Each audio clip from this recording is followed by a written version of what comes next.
Why did Buddhism, born along the Ganges, decline in India yet thrive in the Yellow River Basin?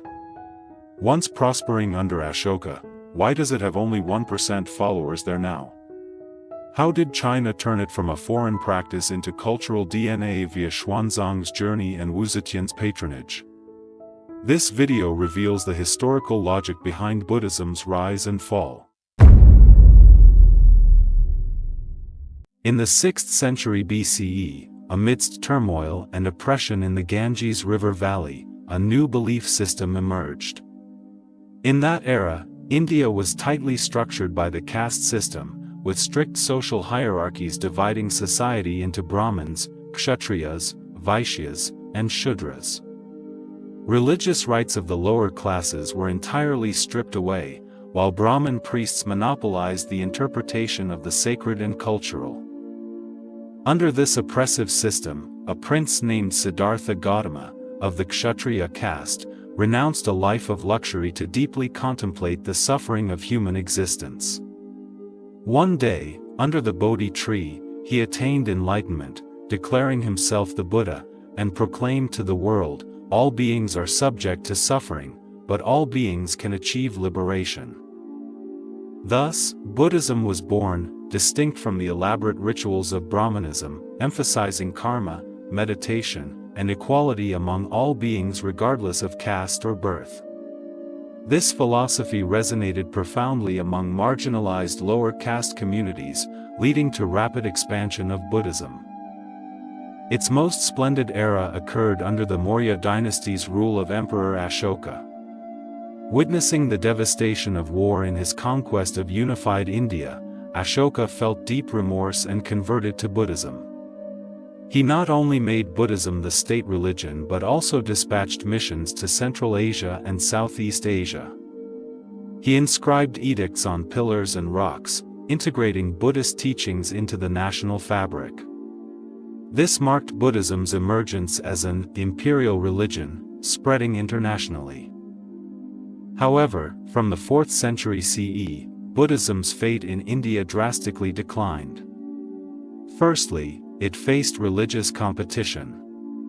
Brahmanism evolved into Hinduism after reforms, absorbing core Buddhist concepts of reincarnation and karma, creating a vast pantheon of deities like Vishnu and Shiva. These gods had stronger narrative and emotional appeal, making them more accessible to the masses. Simultaneously, Buddhism experienced internal division. From early Buddhist sects like Theravada and Mahayana, emerged a schism between Hinayana and Mahayana Buddhism. Mahayana Buddhism became more philosophical and abstract, introducing theories like Yogacara and Madhyamaka, but these doctrines also made teachings more esoteric, less suited for popular dissemination. More fatally, Buddhism gradually lost political support. Post-Ashoka, the Gupta dynasty reasserted Hindu orthodoxy. Subsequently, with the eastward expansion of Islamic power, the Delhi Sultanate emerged, systematically destroying Buddhist temples. Famous centers of Buddhist learning like Nalanda and Vikramashala were razed, dismantling Buddhism's organizational network. Intrinsic characteristics of Indian social structure also hindered Buddhism's revival. The caste system was viewed as sacred and immutable, and Brahmin priests reasserted spiritual authority. Despite Buddhism's banner of equality among all beings, in a society emphasizing heredity and status, it ultimately could not take root. Thus, a world religion born from the Indian soil ironically withered away in its homeland, almost entirely disappearing. If Buddhism was a spiritual rebellion in India, its spread to China marked a deep fusion of civilizations. Buddhism truly entered China around the 1st century CE, during the later part of the Han dynasty. Through the Silk Road, the civilization artery connecting Asia and Europe, Buddhism traveled from India via Central Asia into the Hashi corridor, gradually penetrating into the heart of East Asian culture. Initially, Buddhism was regarded merely as a foreign technique and classified alongside the practices of Taoist priests as a mysterious, people's way. As Buddhist scriptures were written in Sanskrit, language barriers and cultural differences made early transmission particularly difficult. The Buddhist rituals, deities, and worldview were drastically different from China's existing Confucian and Taoist traditions, and the public's understanding was limited to strange stories and methods of invoking blessings. What truly altered Buddhism's fate was the unique historical context, the Wei, Jin, and Northern and Southern dynasties period. It was a time of turbulence and confusion. Dynastic changes were frequent, the people suffered from war, and the intellectual class felt a spiritual void, with the meaning of life becoming a collective concern of society. Buddhism, with its ideas of suffering in life and death, karma and reincarnation, and liberation and nirvana, provided a philosophical remedy for this anxious land. At the same time, native Chinese metaphysical thoughts were flourishing, emphasizing philosophical dialectics on emptiness, existence, and priorities. The Buddhist concept of emptiness naturally resonated with these metaphysical ideas. Thus, Chinese scholars attempted to explain Buddhist teachings using Confucian and Taoist concepts, creating what is known as conceptual Buddhism, for example, interpreting Bodhi as Tao and mapping the 5 precepts onto Confucian 5 constants. Though sometimes these interpretations misrepresented the original meaning, they significantly lowered the threshold for understanding Buddhism. In this context, Buddhism gradually integrated into mainstream culture, with temples being built in large numbers and the number of monks rising swiftly. Buddhism was no longer an alien religion but a legitimate participant in intellectual life. The true flourishing of Buddhism in China occurred during the Sui and Tang dynasties. Under the unified empire, the economy prospered, culture was diverse, and the court adopted policies that encouraged Buddhism. Emperor Taizong of Tang even revered Xuanzang as a national treasure of the Dharma, and supported his journey to India to seek the true teachings of Buddhism. Xuanzang spent 17 years traveling through deserts and snow-capped mountains, studying at Nalanda University. Upon his return, he devoted himself to translating Buddhist scriptures such as the Mahaprajnaparamita and Vijñaptimatrata Siddhi. His translations were not only precise but also beautifully written, becoming a bridge for cultural exchange between China and India. At the same time, various Buddhist schools began to emerge. The Chan school emphasized direct pointing to the human mind and seeing one's nature to become Buddha, advocating for no reliance on scriptures or forms but attaining enlightenment through sudden realization. The Pure Land school, on the other hand, advocated for relying on the Buddha's name and reaching the Pure Land through the vow power of Amitabha Buddha. These two major schools, the former catering to elites and the latter deeply rooted in the populace, led to Buddhism achieving a cultural structure where it could appeal to both the upper and lower classes. During the reign of Empress Wu Zetian, Buddhism took on a political dimension. She claimed to be the reincarnation of Maitreya Buddha, and used Buddhism to establish the legitimacy of her rule. She established numerous temples, sculpted Buddha statues, built the Longmen grottos, and promoted the translation of scriptures, bringing Buddhism to its peak in both politics and art. It can be said that the rise of Buddhism in China was not just a religious transmission, but a profound cultural internalization. After overcoming language barriers, value conflicts, and knowledge obstacles, Buddhism underwent a process of self-transformation. This is not merely a story of a religion adapting to a new environment, but a classic example of foreign thought being successfully Sinicized.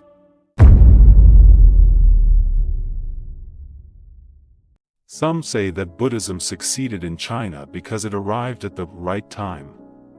But the reality is far more complex. To truly understand why Buddhism took root, grew, and eventually became an integral part of China's mainstream spiritual system, we must break down the fourfold alignment it achieved with Chinese culture. The first layer is the alignment of ideas. Buddhism's concept of emptiness asserts that everything arises from dependent causes, is impermanent, and lacks an inherent self. Taoism's Wu Wei emphasizes going with the flow of nature and not forcing things. Confucianism's middle way advocates for balance and harmony in human behavior. Though these three systems appear different on the surface, at their core, they all seek inner peace, transcendence, and wisdom. They offer three different approaches to resolving the questions of life and death, suffering, and the meaning of life, and Buddhism fittingly proposes nirvana as the ultimate resolution. More importantly, schools like Tiantai and Huayan deeply integrated Buddhist thought into the Chinese philosophical system. For example, Tiantai Buddhism introduced the concept of one thought, 3,000 realms, suggesting that the universe and all phenomena can be manifested by a single thought, promoting the idea of unity between all things. Huayan Buddhism taught dependent origination of the Dharma realm, emphasizing the interdependent and harmonious nature of all things. These teachings not only continued the traditional Chinese worldview of harmony between heaven and humans, but also expanded the depth of spiritual philosophy. The second layer is the adaptability of Buddhism to meet social needs. After the Wei, Jin, and Northern and Southern dynasties, China was plagued by calamities, frequent wars, and the collapse of social order, leaving the common people suffering immensely. At this time, Buddhism's teachings on karma and reincarnation offered an explanation. The suffering in this life was the result of actions from past lives, and by cultivating good deeds, one could attain peace in future lives. This theory provided a sense of understanding for those enduring hardships, offering them hope for a better future. Simultaneously, Buddhist practices became increasingly down-to-earth. Unlike in India, where the focus was on philosophical meditation, Chinese Buddhism emphasized practices like sudden enlightenment, chanting the Buddha's name, and reciting scriptures, all of which were accessible to everyone. For example, the Pure Land schools, chanting to be reborn in the Western paradise, suggested that as long as one sincerely recited the name of Amitabha Buddha, they could reach the Pure Land. This was not just a religious belief, but a form of psychological healing, a spiritual hospital, in ancient society. The third layer is the active promotion of Buddhism by political powers. Emperor Xiaowen of the Northern Wei adopted Buddhism as the state ideology, building numerous temples. Emperors of the Sui and Tang dynasties established a system of monastic officials and incorporated Buddhism into the political management structure. The most notable example was Emperor Taizong of Tang, who supported Xuanzang's translation of scriptures, and Empress Wu Zetian, who declared herself to be the reincarnation of Maitreya Buddha, using Buddhism to legitimize her rule. For many dynasties, Buddhism was more than just a religion, it was a tool for social pacification, a symbol of political legitimacy, and even a component of state governance. Buddhism was not opposed to this cooperation. It was adaptable and willingly spoke the law for the nation, becoming a spiritual pillar for the empire. The final layer is the Chinese-style transformation of Buddhism's dissemination methods. In India, Buddhism remained largely philosophical, but in China, it became deeply embedded in the daily life of the common people. Buddhism spoke of carrying water and chopping firewood as the ultimate path, using vernacular language, transforming texts, images, and festivals to penetrate people's hearts. Tang dynasty temples often held lecture activities combining drama, stories, and music, making the profound Buddhist teachings accessible and understandable to the masses. Buddhist festivals like the Ulambana festival were integrated with Chinese filial piety culture, becoming traditional holidays that involved the whole community. Additionally, Buddhist temples also became social welfare institutions, establishing charity homes, providing free medical care, and adopting orphans. These charitable efforts won the respect and support of the masses. It was this humanistic Buddhism approach that transformed Buddhism from an elite belief to a universal belief. From ideas to systems, from political power to the common people, Buddhism interacted deeply with every level of Chinese society. It did not just stay in China, but thrived, living on in the teachings of scholars, in the daily lives of the people, and in the millennial imaginations of Chinese people about life and death, reincarnation, and wisdom in life. If the decline of Buddhism in India and its flourishing in China is a dramatic reversal of religious fate, the true logic behind it lies in the immense differences between the cultural ecosystems and social structures of the two regions. Compass 1. Religious landscape: India's intense competition versus China's coexistence and integration. In India, religion has always existed in a highly competitive environment. Hinduism, as the most deeply rooted indigenous belief system, possesses remarkable inclusivity and regenerative capacity. Over the course of its history, it continuously absorbed tribal beliefs, myths, and even Buddhist concepts, eventually developing a vast, complex belief system that intertwines the secular and the sacred. From the Brahmin priests to the warrior god Shiva and the protective deity Vishnu, Hinduism has created a spiritual world filled with a vast array of gods, rich rituals, and deep emotional engagement. Later, Islam entered India, establishing political and military power through entities like the Delhi Sultanate and the Mughal Empire. Under the pressure of these two dominant religions, Buddhism not only lost its base of followers but also its political space. In contrast, China's religious landscape presented a different picture: three teachings coexisting and integrating. Confucianism dominated politics and ethics, Taoism governed health and mysticism, and Buddhism provided ultimate care and spiritual salvation. Rather than conflicting, these three teachings have long maintained a division of labor and cooperation relationship. Even during periods of conflict, issues were often resolved through reconciliation. This mild, absorbing, and pluralistic religious environment in China provided Buddhism with great flexibility and space to take root. 2. Social structure: caste system versus patriarchal family system. Next, let's examine the difference in social structures. India has long been built on the foundation of the caste system, which strictly divides people into four main groups: Brahmins, Kshatriyas, Vaishyas, and Shudras, with a marginalized group of untouchables excluded from the system. People are born into their roles, unable to freely change professions or social status. This is a society based on an unchangeable order.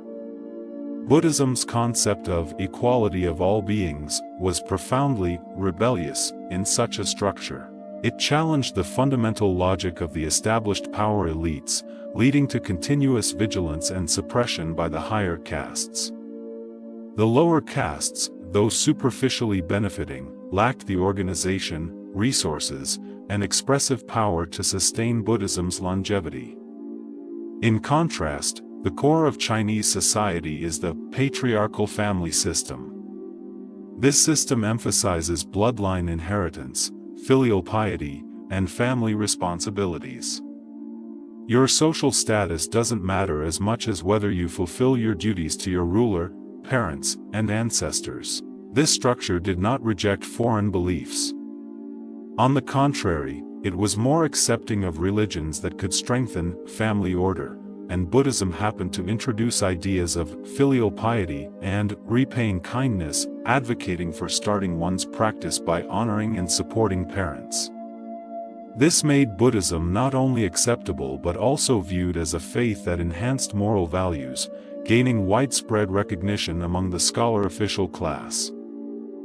3. Dissemination strategy: elite philosophy versus popular Buddhism. Finally, the dissemination strategies employed by Buddhism in the two countries were markedly different. In India, Buddhism heavily relied on the monastery economy and the elite scholarly system. Institutions like Nalanda University and Vikramashala were major centers where monks and scholars discussed Buddhist scriptures and philosophy. These places cultivated many Buddhist schools, such as Madhyamaka and Yogacara, which were deeply philosophical and complex, but they failed to engage the common people. In China, Buddhism quickly expanded beyond the confines of monasteries and entered the streets and marketplaces.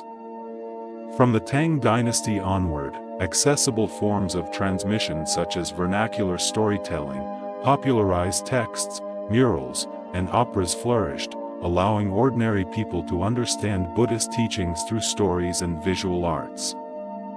For example, the murals in the Dunhuang caves were not just works of art but visual textbooks of Buddhism. Similarly, Chan Buddhism's idea that ordinary mind is the way enabled people to practice Buddhism through daily activities like sweeping the floor or cooking. This de-philosophized plus life-embedded dissemination system made Buddhism not only audible, but also practical. Thus, the failure of Buddhism in India was not because it was inadequate but because it was too idealistic and not adaptable enough. In China, Buddhism underwent a systematic transformation, evolving from a philosophical religion into a lived belief, from meditation under the Bodhi tree to temple festivals at the doorstep. It was in this fertile soil that Buddhism found new life, becoming an inseparable part of Chinese. The history of Buddhism is like a river flowing against the current. It started in India, was born along the banks of the Ganges, and flourished under the protection of various dynasties. Yet, over time, it drifted further away, gradually fading in its birthplace due to religious competition, social structure, and political suppression. But it was in the distant East, in China, where Confucianism and Taoism intertwined, and the rites and rituals were strictly adhered to, that Buddhism not only took root but flourished. It did not merely survive, it became an indispensable part of the spiritual life of the Chinese people. Why? Because it learned to adapt, to integrate, and to transform. Perhaps this is the wisdom of cultural continuity. If a culture cannot resonate with the ideas, institutions, society, and aesthetics of the land it inhabits, it will ultimately be a mere visitor. However, once it has creatively integrated itself, it can transcend borders and time, becoming a shared spiritual treasure for all humanity. Therefore, the story of Buddhism is not just the story of a religion, but the story of how culture takes root and blooms in a foreign land. And this is precisely the issue we must still reflect on in the age of globalization. If you enjoyed today's exploration of the differences in the fate of Buddhism between India and China, feel free to like, subscribe, and share it with friends who are interested in history and culture. Your interactions are the driving force behind my continued creative efforts. Thank you for watching, and I'll see you in the next episode.